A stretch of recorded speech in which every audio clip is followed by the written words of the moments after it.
Destroy my childhood, ruin my chance at college, and laugh when I said I was homeless? I'll ruin your life. Backstory: my mother was a really bad person. I have 4 other siblings. 1 older sister, 3 way younger, 3 different dads. Before I was born, I'm a male by the way, my oldest sister was taken away from my mother when she was a few months old because she tried to stab the father of my sister while he was holding her. She lost custody and the dude left her. Older sister goes to live with her father's family in a different city. Lil me coming into this sexy world. My dad went to jail 2 to 3 years after I was born for a while. I rarely saw him.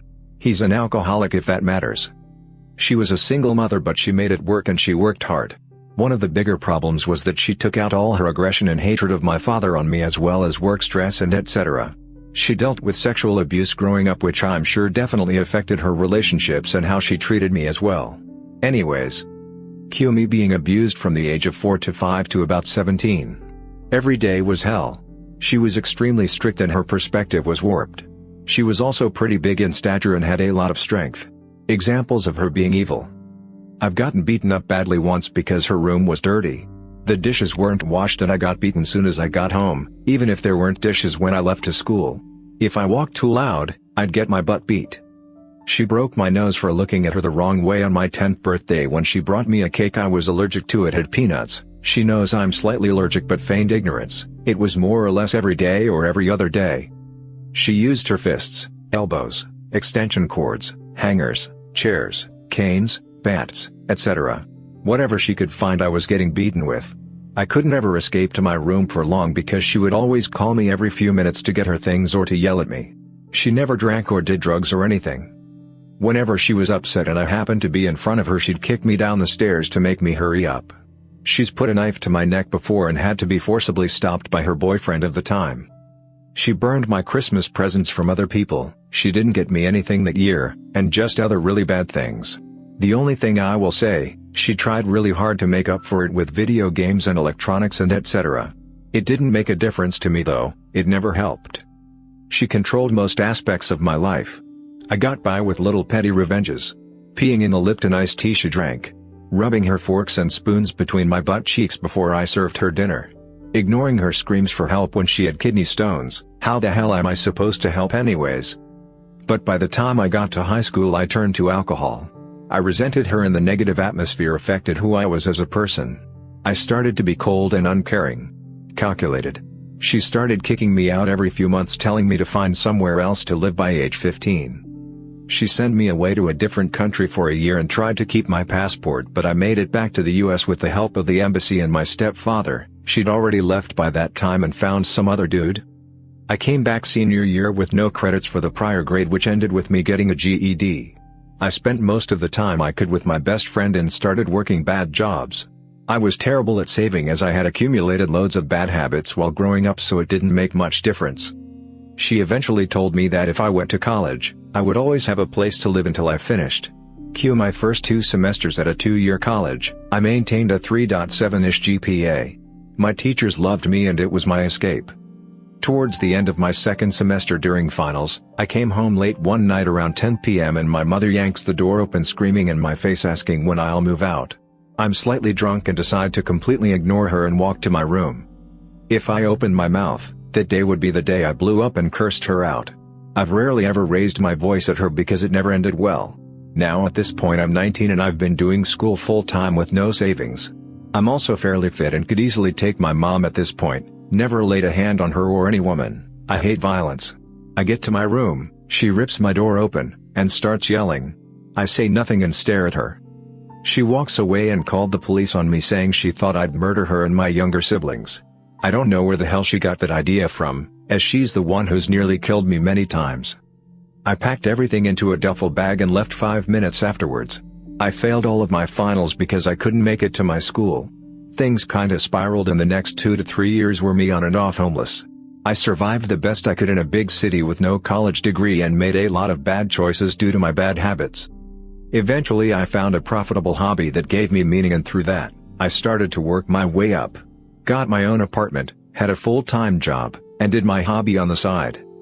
I hadn't kept up contact with my mother at all, But my younger sister, who was old enough to have a phone, found me on social media, so I saw photos and such. She didn't have it anywhere near as bad, but she did get beaten occasionally. My mother reached out via email, all smiles, asking how I've been.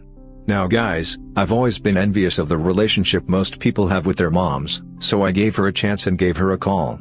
We talked for a few minutes and everything was civil and seemed like things would go okay, but then she asked me what I've been up to the last few years, and I told her honestly that I was homeless for a while and struggled a lot after what she did to me, but I worked my way out of it. She literally laughs. She laughed for a few seconds in a very condescending kinda chuckle and then said, "I never did a thing to you, so you don't know what abuse is. It's your own fault you were homeless. So how about yo?" But by that point I hung up. I was speechless and fuming. I don't know what abuse is? Okay bitch. I've spent too long letting you destroy my sanity. Now is the time. There was a few things my mother didn't know. 1. I knew for a fact that current well-paying job she had was gotten on lies, as she never got her college degree and lied about it on her resume. 2. I had access to all of her email accounts and cloud storage accounts, since I was the one that set them up when I was younger, and she never changes her passwords. Lastly, she definitely wasn't aware that from 13 years old and on to the last time she hit me, I took photos of all my bruises, marks, wounds and bloody noses, saving them to my computer and then Google Drive. On top of that, my little sister had been sending me photos via social media of the bruises she got from my mom. The first thing I did was compile all of those photos and videos into one folder. I then reached out to CPS in my city and explained that my siblings were being abused, how I was abused in the past, and that I had mountains of proof. Since I've called the cops on my mother before and the thing that happened with my older sister, there was immediately a home visit. They arrived almost a day later with the police, and coincidentally my mother was literally in the process of beating my younger sister when they were knocking. Cue an emergency removal of all my siblings from the house and my mother getting arrested, though she was released hours later. I was getting a day-to-day play-by-play because my mother's best friend is a blabbermouth, and everything my mother said she told her son, who relayed it to me without either of their knowledge. I sent CPS all the evidence and there's a legit case against my mother now. The next day I emailed and then called up her job to inform them that she had lied about having a very necessary college degree, as well current events in her life, which sparked a background check. She was fired days later. Say adios to $75K and a blacklist in the only industry you know how to work. I then spitefully deleted every cloud account and email address I ever made for her, which was all of them, which I'm sure will make keeping up with a lot bills nearly impossible. I then anonymously reported her to the IRS because of the tax fraud she committed for years by claiming people's children that weren't hers, with a lot of detailed information since I lived with her while she did it. So now, my mother lost all her kids and her job. I'm meeting with a caseworker from CPS next week to talk more about what happens moving forward, but I do know they're not going back. I don't know how she's gonna pay her mortgage now and survive. I'm sure she's gonna get a call from the IRS who'll be looking for a few $1,000s she owes them. She also has to go back to court in a few months, not exactly sure what she was charged with, but I'll update when I find out how everything turns out. She isn't aware I'm the cause of any of this. I plan on keeping tabs on her and waiting until it seems like she's close to death before I tell her it was all me, and I peed in her Lipton. There will be an update to this story at the end of the video. Taking down Bridezilla. I went to a sort of pre-bachelorette party for a sorority sister who I hadn't seen in a while and who turned out to be a complete bridezilla witch. One of our other friends from college is pregnant from a one-night stand and does not know who the father is but is keeping the baby. Bridezilla figured out that she is going to be about 8 months pregnant at the wedding and wouldn't let her be a bridesmaid. She was really nasty and called her a tramp and said she should have gotten an abortion. The girl got really upset and left. Almost everybody else did too. One of the girls out partying with us is a nurse practitioner. She invited the remaining girls back to her apartment. I don't know what she gave Bridezilla, but she was out cold really fast. That's where it got really weird. I had had way too much to drink and crashed on the couch when the other girls left. I woke up a couple of hours later looking for the bathroom, and I walked in on the nurse and Bridezilla. Bridezilla was still out cold, but the nurse had her naked from the waist down and on the bed with a bunch of pillows under her and her legs spread like she was giving her a gyno exam. I then saw her hold something up and laugh, and I realized what she had just done. She had removed Bridezilla's intrauterine contraceptive device. I got really upset at first and started yelling at her that she was a psycho, so she just flushed it down the toilet and reminded me that if I said anything Bridezilla would probably have both of us arrested. I realized she was right, of course. And it didn't help, I was really drunk.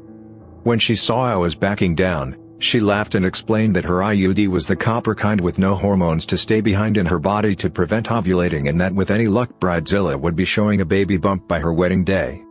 At first I was going to keep my mouth shut, but I had second thoughts and felt guilty and tried to contact Bridezilla later to warn her somehow, but she wouldn't return my calls and texted me that she was angry at me for inviting our pregnant friend out that night.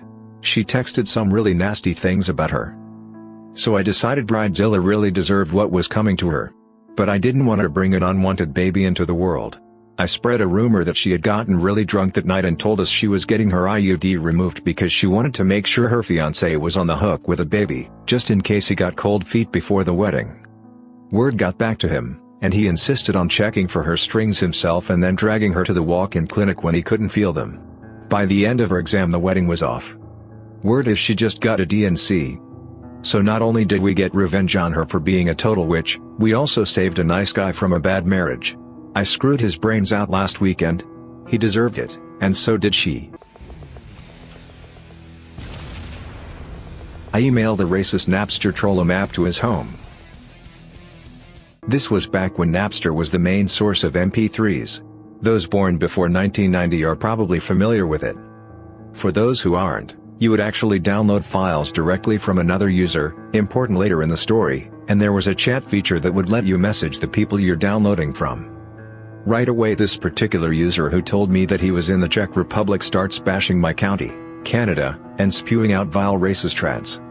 I call him on it and he starts telling me that he is some elite computer hacker and threatens to destroy my computer. He also claimed that he knew gang members in Canada and that he'd send them to my home. So here's where the direct connection part is relevant.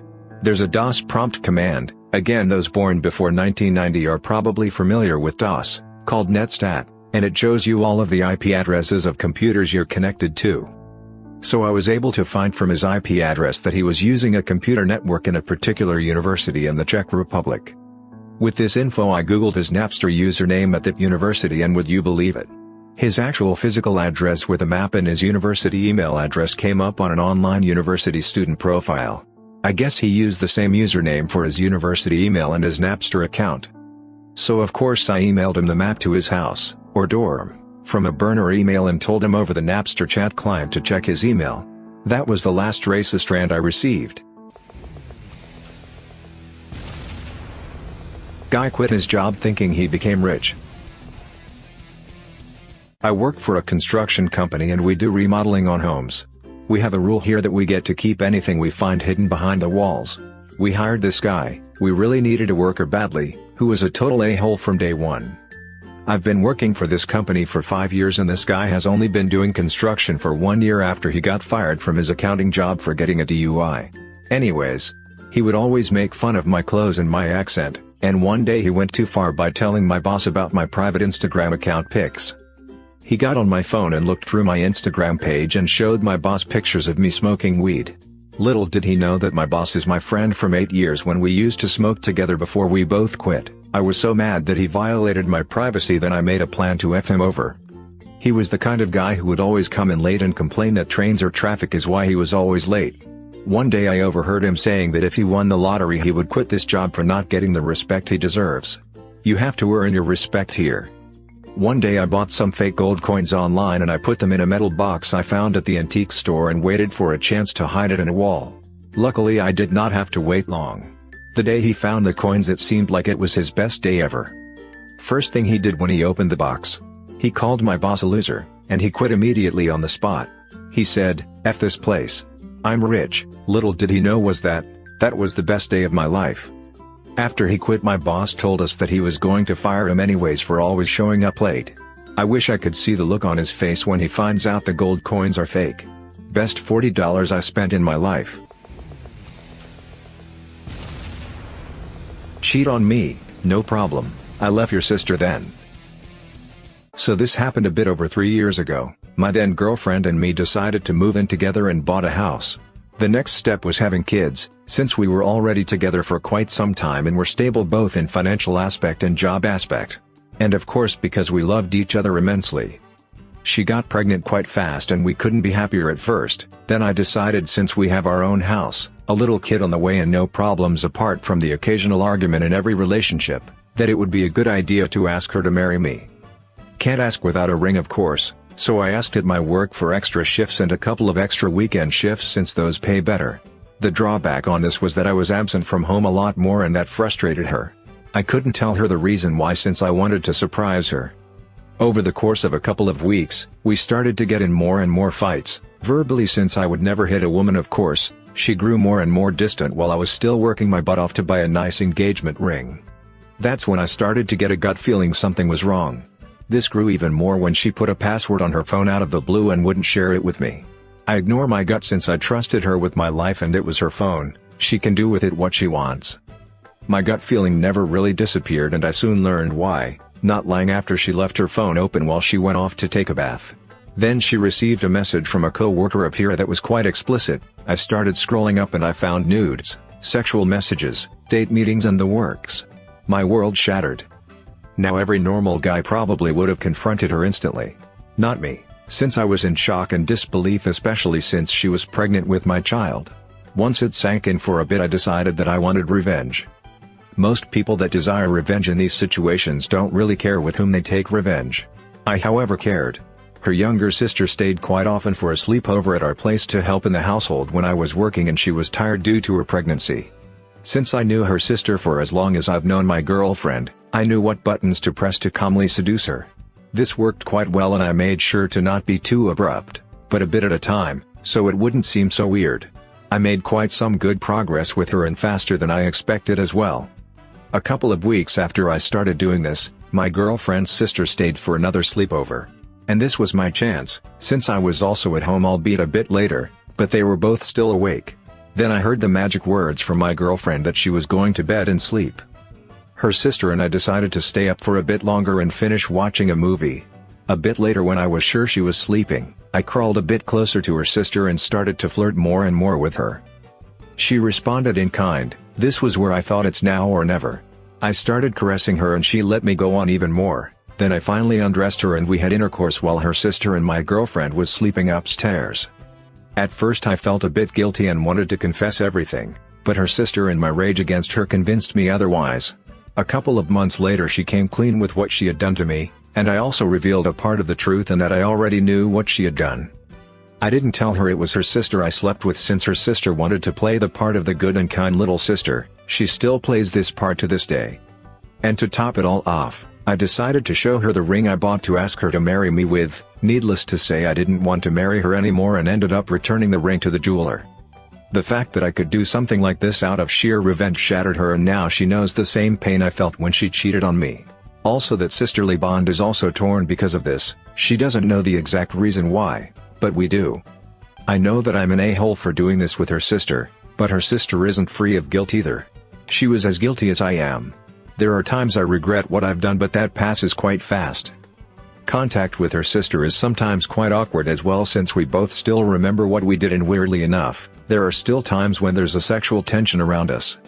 Small edit: after we came clean to each other about the cheating part, we decided to work on the problems that caused this to happen. And we decided to start anew with a clean slate, especially since we had a kid together. We are still together to this day. Destroy my childhood, ruin my chance at college, and laugh when I said I was homeless? I'll ruin your life. Update: I swallowed my pride and moved into a homeless shelter in my city specifically for people with jobs and a savings. I'll be able to continue saving while I work on bettering myself as a person. I created an action plan and mapped out all my goals and how I want to achieve them. Up until recently, I wasn't even planning on being alive. Sorry if that's too dark. I honestly always had these thoughts, wishing my mother would have finished the job with me and made life easier. But as of late, I'm becoming more and more curious of what I'm capable of if I gave myself the chance. I've been able to visit my younger siblings and have gotten to know my little sister a bit better because of the experience. I feel like a horrible person for admitting I still feel nothing for them or really anyone, but I won't let my feelings get in the way of the promise I made to myself or them. I've also only drank 3 times in the last 4 months compared to every other day in the past, which isn't great, but it's a change. My younger siblings are still with CPS, but I can't go into detail. My mother was supposed to go to a hearing to get them back, but things got complicated. My mother's best friend's son, who I've known 8 years, does his best to relay all the crap my mother tells her while they talk on the phone all day. Things had gotten worse for her. She hasn't been keeping up with her mortgage payments. Her fiancé, my youngest sibling's dad, is no longer her fiancé anymore and is trying to file for custody. I heard she was a wreck then went ghost, but it didn't make me feel better. There weren't supposed to be any winners. Honestly, I wasn't even going to update. I initially just wanted to tell someone for once, but one thing changed my mind. Something I was not expecting months after I set this all in motion. A phone call from my mother. In the past, seeing her calls, even after moving out, would set me on edge, but that hasn't been the case lately. It was just another thing that happened. Just another event. Meaningless but at the same time. She always had my number but never reached out. Even when things first started went downhill, I doubt she even gave me a second thought. But I'm sure you're all curious to know what was said. My mother is gone. A few weeks after my post, the state time and brought felony charges up against her. She left the country shortly after and went to her home country in South America. I have no idea how she was even allowed to leave, but they didn't take her passport. She avoided specifics on that part.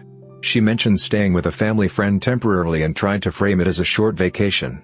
She didn't even start off with a hello. She started the conversation by ordering me to go somewhere quiet before launching into a sob story about how things have been going for her. This is after months of no contact. After laughing at me for being homeless and denying she ever abused me months ago. Just yammering away like it was nothing, but I let her talk. It was surreal. I felt so cold just listening to her talk. It was like talking to a stranger. She mentions losing out on so much money and how she doesn't know how all it happened, and then finally she hits the topic du jour. Cue her bringing up my little sister in the night of the emergency removal. She starts complaining about how she misses my little sister and brothers, mentions something about how it messes up tax season. And then she had the audacity to start trying to convince me that I should go talk to the caseworkers for her to back up her claim that she never abused them or me, and I should know that. She said that to me. After everything. Of all people. 9 minutes into the conversation. Like nothing ever happened. But it wasn't anything new. Of course I cut her off, but at that point my mind was already made up. I asked her if she remembered when I used to make iced tea for her all those years. She was a little thrown off but said yes. I paused for a few seconds before slowly telling her in detail about all the ways I sabotaged her Lipton iced tea. She tried to interrupt me once, but I didn't stop talking. I told her about how I'd always put too much sugar and she'd never taste it and keep drinking more, which was why I always insisted. There was just silence on the phone, but I know she was listening. I told her waiting until after dinner when I got home from school to shower so I could rub her spoons between my butt cheeks for maximum damage, and how I'd mix it into her food to mask it. At this point I'm not even sure she's listening anymore, but I'm still describing specific days I remember doing it that I know she would remember. She finally loudly interrupts me, screaming at me disgusting evil things. She cursed me the way she used to back in the days when she'd be standing over me with an extension cord beating the skin off of me when I was younger. She's blaming me for ruining her life and how she wished she had a better child, all without knowing that I directly caused the destruction of her current life, though she's speaking about the past. I just let her waste her breath. She couldn't touch me or my siblings. It only lasted a few seconds. Now I remember spending years daydreaming of all things I'd say to my mother if I had the chance, but I just bottled it up with all my other baggage and kept trying to exist. A lot of people from my original post also gave me some ideas. When she finally shut her mouth, I calmly told her, "Look Mom, you don't know what abuse is, and honestly it's your own fault this is all happening to you.